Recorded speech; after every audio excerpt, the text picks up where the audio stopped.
I talk about current affairs, it was only in last time in year 2016 जहां पर current affair से proportionately काफी ज्यादा सवाल आए थे।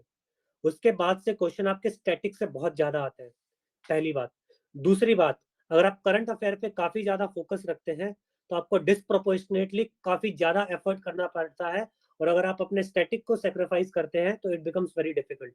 सो if you are in that scenario where you have to choose between your static and current affair, first focus on your static part, and current affairs, prepare it. In any year we won't get more than 15 questions from current affairs, ये आप ध्यान रखना।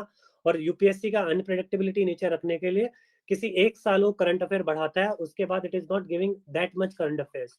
The other issue is like this, for the coaching industry it's very easy for them to, like if they just highlight that current affairs is coming, because they are generating content every day, अगर वो content रोज generate कर रहे हैं तो there should be some consumer also for that. so there is some kind of hidden agenda for them that they want to project that current affairs is highly relevant with respect to UPSC. Yes, it is relevant, but you should not be flown away with that. You should, आपको simultaneously ये भी सोच के चलना है कि static भी उतना ही इंपॉर्टेंट है।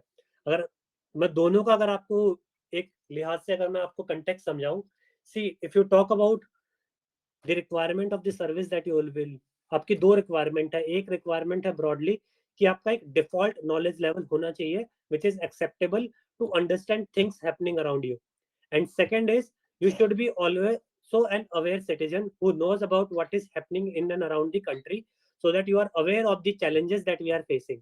तो ये दोनों ऑब्जेक्टिव होते हैं, लेकिन हमेशा आपका स्टैटिक नॉलेज महत्वपूर्ण रहेगा, क्योंकि आप अपने स्टैटिक नॉलेज पे रिलाई कर कर ही कोई डिसीजन लेंगे। तो यूपीएससी भी कहीं ना कहीं जब आपसे ले रहा है आपका एग्जाम, तो उसका ऑब्जेक्टिव वहां पर एकेडमिशियंस सेग्रीगेट करना नहीं, it is somewhere looking for people who will be appropriate for the kind of job that they are looking. तो उस लिहाज से भी आपका स्टैटिक काफी इंपॉर्टेंट रहता है। अब इसके अलावा मुझे एक इंपॉर्टेंट क्वेश्चन आ रहा था